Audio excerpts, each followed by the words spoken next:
그야말로 최악의 미세먼지의 공습입니다. 하늘색을 파란색을 쓰지 말고 회색으로 바꿔야 한다는 말까지 나오는데요.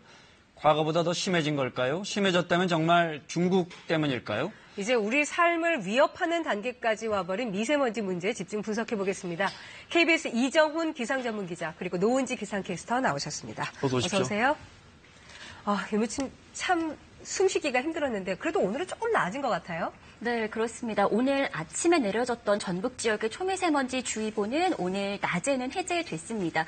고농도 미세먼지라고 불렸던 지난 주말과 비교해보면 상황은 좀 나아진 상태인데요. 지난 주말엔 전국적으로 초미세먼지 농도가 높았다며 지금은 수도권과 강원, 충북과 광주 지역에서 미세먼지 농도 나쁨 단계를 나타내고 있습니다. 네, 어제 같은 경우는 항공기 연착도 참 많았는데 이게 완전히 미세먼지 때문인가요? 아니면 안개가 또 겹쳐서 더 그런 건가요? 네, 이거는 제가 답변 드리겠습니다. 예. 요며칠까 미세먼지 농도가 굉장히 높았기 때문에 이렇게 뿌연 것도 다 미세먼지겠거니 생각을 하시는 분들이 많은데 실제로는 그렇지가 않습니다. 영상을 보면서 좀 설명을 드리겠습니다. 이 영상은 어제 아침에 전남 신안군 가거도항에서 찍은 영상인데요. 보시면은 안개가 순식간에 바다에서 밀려온 바다 안개가 순식간에 항구를 뒤덮는 모습입니다. 이것도 미세먼지 아니냐 할 수도 있겠는데 실제 이 주변 지역의 미세먼지 농도를 확인해 보니까 10마이크로그램대로 아주 낮았습니다. 육안으로 봐도 안개 같습니다. 네. 네, 순수한 안개라고 볼 수 있겠죠. 그런데 이러한 해무가 바다 안개가 해안가에만 영향을 주느냐? 그렇지 않습니다. 역시 어제 아침에 해발 500m 상공의 서울에서 찍은 영상인데요. 보시면은 마치 비행기에서 구름을 내려다보는 것처럼 뭉게뭉게져 있죠. 그러네요. 예. 해안가에 그러니까 바다 안개가 내륙까지 밀려든 겁니다. 예. 안개와 구름의 차이는 사실 공중에 떠 있냐 아니면 지면에 접하고 있냐의 차이인데 안개가 이렇게 껴있다는 것은 우리가 구름 속에 들어가 있는 거랑 마찬가지 의미겠죠. 네. 그러다 보니까 시야가 뿌열 수밖에 없는 겁니다. 근데 그렇더라도 여기에 미세먼지가 없는 것은 아닙니다. 한번 위성 영상을 통해서 확인을 해보겠습니다. 어제 처리한 위성 영상인데 보시면은 그제부터 약간 붉은빛의 미세먼지가 한반도 쪽으로 밀려왔고요. 여기에 해상에서 보시면 바다 안개가 섞여 있습니다. 네. 그러니까 이렇게 하늘이 뿌였던 거는 뭐 미세먼지나 바다 안개 한쪽 원인만이 아니라 두 개가 뒤섞여서 이런 하늘을 만들었다 볼 수 있습니다. 네. 그러니까 더 답답해 보였군요. 예. 네. 나들이를 포기할 만큼 미세먼지가 주말 내내 심했고 어제 오늘도 계속 그렇습니다. 관측 사상 최악이다 이런 말도 나오던데 이게 맞습니까? 네, 그제 같은 경우는 서울의 초미세먼지 농도가 99마이크로그램을 기록했습니다. 세계보건기구 권고치의 한 4배 정도 높은 수준인데요. 그런데 서울의 초미세먼지를 공식적으로 관측한 게 2015년부터입니다. 아, 그래요? 그러니까 관측 사상이라는 게 사실 3년 정도 기간에서 최악이다. 이 정도로 보시면 됩니다. 네. 거기까지는 이해했습니다. 이제 미세먼지가 있고 더 작은 게 초미세먼지인데 초미세먼지는 우리가 예보한 지 3, 4년밖에 안 됐고 그 3, 4년 안에서는 어쨌든 어제 굉장히 심한 정도였다. 거기까지는 알겠습니다. 일부에서는 조금씩 좋아지고 있다는 통계도 나와요. 이건 뭐죠?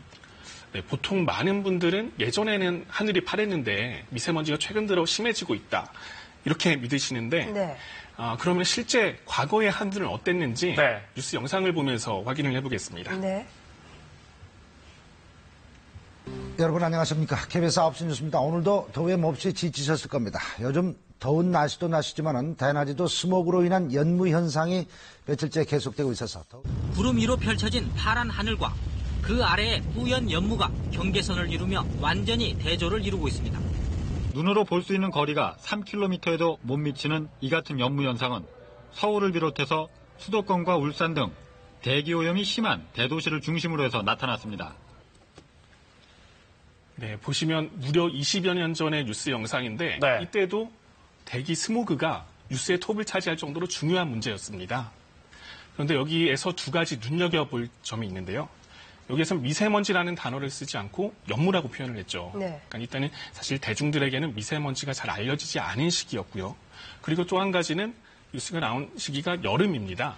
지금은 사실 여름철에는 미세먼지가 대체로 좋은 편인데 이때 같은 경우에는 사시사철 미세먼지가 극심했다 이렇게 볼 수 있거든요. 그러면 실제로 농도가 어땠는지 한번 자료를 보겠습니다. 네, 농도 변화를 서울의 기준으로 보시면은 미세먼지는 1990년대에는 약 70 마이크로그램 안팎에서 작년에는 44 마이크로그램까지. 평균이겠죠? 예, 네. 연평균입니다. 50% 이상 줄었고요. 비공식 관측이긴 하지만 초미세먼지 농도도 사실 2003년부터 자주는 있습니다. 이때는 38 마이크로그램에서 25 마이크로그램까지 훨씬 줄었습니다.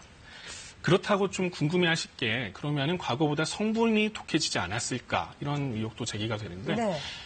우리 몸에 해로운 납이나 크롬 이런 중금속 농도를 보면은 사실 10분의 1 수준으로 크게 줄었습니다. 또 궁금한 게 그럼 그제 같은 고농도 사례가 과거에는 적지 않았을까? 평균적으로 높은 게 아니냐 이렇게 볼 수도 있는데 이 같은 고농도 사례도 과거에는 1년에 수차례 있을 정도로 더 잦았습니다. 네. 그러니까 사람들이 체감하는 것과 이 통계가 상당히 다르게 나타나는 것 같아요.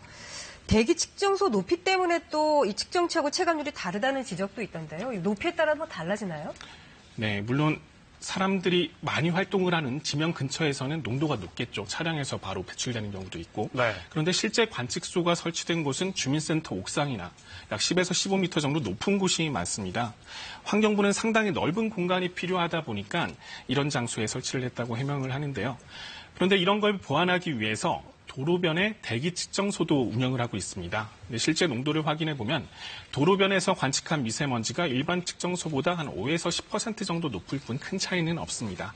그러니까 관측소 위치 때문에 체감이 달라졌다 이렇게 인식하는 것보다는 과거에 비해 왜 미세먼지가 심해졌다고 느끼느냐는 부분은 크게 뭐 몇 가지 원인이 있는데 앞서 말씀드린 것처럼 미세먼지라는 단어 자체도 그때는 안 잘 쓰이지 썼으니까. 않아요. 네. 그리고 2013년에 세계보건기구에서 미세먼지를 1군 발암물질로 지정합니다. 2013년에. 네, 그러니까 5년 전이죠. 네. 이때부터 관련된 연구가 쏟아져 나오기 시작했고요.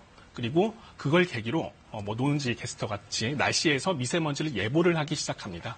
매스컴에서 훨씬 더 많이 노출되다 보니까 사람들이 더 많이 인식하게 되고 미세먼지에 대해서 더 알게 된 거라고 네. 볼 수 있습니다. 자꾸 더 보도도 더 하게 되고 그렇습니다. 사람들이 그러니까 미세먼지를 보면 더 크게 반응하게 되고 더 걱정하게 되고 하지만 통계적으로 보면 줄고 있고 유해 중금속의 양도 과거보다는 더 큰 폭으로 줄었다.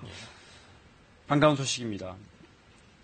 그런데 지금 우리가 느끼는 이 미세먼지는 뭐 과거보다는 줄었다지만 이건 중국에서 오는 겁니까? 아니면 우리가 만드는 겁니까? 이거 항상 논란이죠. 예, 항상 논란인 부분이고 아직까지도 뭐 정답은 사실 없다고 네. 볼 수 있습니다.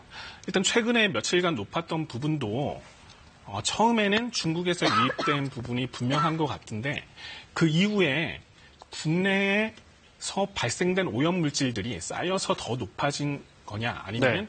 중국에서 온 것들이 계속 머물러서 높아지는 거냐 이런 건 사실 구분이 잘 되지 않습니다. 학계에서는 그러니까 여러 가지로 이런 원인들을 분석하기 위해서 연구를 시도하고 있는데요. 현재까지는 연평균으로 봤을 때는 국내 반 그리고 외부에서 유입된 게 반 정도다 이런 게 거의 뭐 정설로 좀 받아들여지고 있습니다. 다만 뭐 중국발이 80%다 이런 연구는 뭐냐면은 네. 농도가 높아지는 특정 시기에 2, 3일 정도 뭐 이런 시기에는 80%까지 높아질 수 있다 이렇게 네. 분석되고 있습니다. 아니 그러면 중국의 영향이 크다면 우리가 다 그렇게 믿고 있는데 중국의 영향이 크다면 전국이 고루 미세먼지 양이 나와야 되는데 어제 오늘만 봐도 제가 이렇게 포털을 찾아보면 지도 하나 볼까요? 보면 항상 뚜렷하게 서울 지역이 높거든요. 예. 서울과 수도권이 높습니다. 이 말은 또 우리 안에서 생산되는 미세먼지도 많은 거 아닌가. 예, 몇 가지 원인을 생각해 볼 수 있는데 일단은 중국에서 유입된 양도 분명히 많기 때문에 대체로 서쪽 지역이 높습니다. 중국과 가까운 서쪽 지역이 높은데 서울이 특히 더 높다는 거는 역시 서울에서는 인구가 많고 그리고 자동차 통행량 여기서 배출되는 오염물질도 많기 때문에 특히 더 높은 것이다 이렇게 분석할 수 있습니다. 네. 최근에 또 뭐 중국이 공장을 우리 그 서해 쪽으로 많이 옮겨서 한국의 미세먼지가 안 좋다 이런 얘기도 있더라고요. 들어보셨죠? 네, 그렇습니다. 아마 중국의 그 수도권 대기질 저감 프로젝트를 말씀하시는 것 같습니다. 지난 2013년부터 중국에서는 베이징이나 허베이성, 텐진에 있는 그런 오염물질을 낮추기 위해서 노력을 하고 있는데요. 오염물질을 줄이거나 아니면 정책을 좀 강화하기로 했습니다. 또 하나가 수도권에 있는 공장을 수도권 외곽 지역으로 옮기고 있다. 이런 계획이 포함되어 있다. 그런데 그곳이 중국의 동쪽 지역, 그러니까 우리나라 서해와 가까운 산둥성이기 때문에 우리나라의 미세먼지에 악영향을 미치고 있다라는 의혹들이 제기되고 있습니다. 네. 그래서 이제 최근에 실제로 베이징은 미세먼지 농도가 크게 이제 떨어졌다고 하던데 그러면은 그 산둥성으로 공장을 이전했다는 게 사실일까요? 예, 제가 이 진위 여부를 확인하기 위해서 여러 곳에 취재를 해봤는데 사실 외교부나 무역협회 같은 곳에서는 일단 공식적으로 중국이 공장을 이전했다는 사실은 확인된 바가 없다 이런 입장이고요. 다만 일부에서는 오히려 산둥성에서도 우리나라 가까운 산둥성에서도 강력한 규제로 공장을 폐쇄하는 흐름이다 이런 답변이 나왔습니다. 그런데 이 같은 논란을 좀 종결지을 만한 자료가 최근에 나왔는데요. 네. 미국 시카고대 에너지정책연구소에서 2013년에서 2017년 사이 중국의 초미세먼지 변화량을 조사했습니다. 이 기간이 공장에 사실 이전했다고 의심되는 기간과 일치하죠. 이 그림을 보면서 잠시 말씀을 드리면은 파란색으로 표시된 부분이 미세먼지가 감소된 지역입니다. 분홍색은 증가한 지역인데 중국 내에서는 아직 일부분이죠. 그런데 지역별로 보면 한반도에 가까운 중국 동해안 지역도 대부분 감소했고요. 특히 관심을 가지는 산둥성 동쪽에 옌타이시의 경우 무려 46%나 감소했습니다. 네, 시간 때문에 여기까지 들어야겠는데요. 오늘 KBS 이정훈 기상전문기자와 노은지 기상캐스터와 함께 미세먼지 문제 살펴봤습니다. 고맙습니다.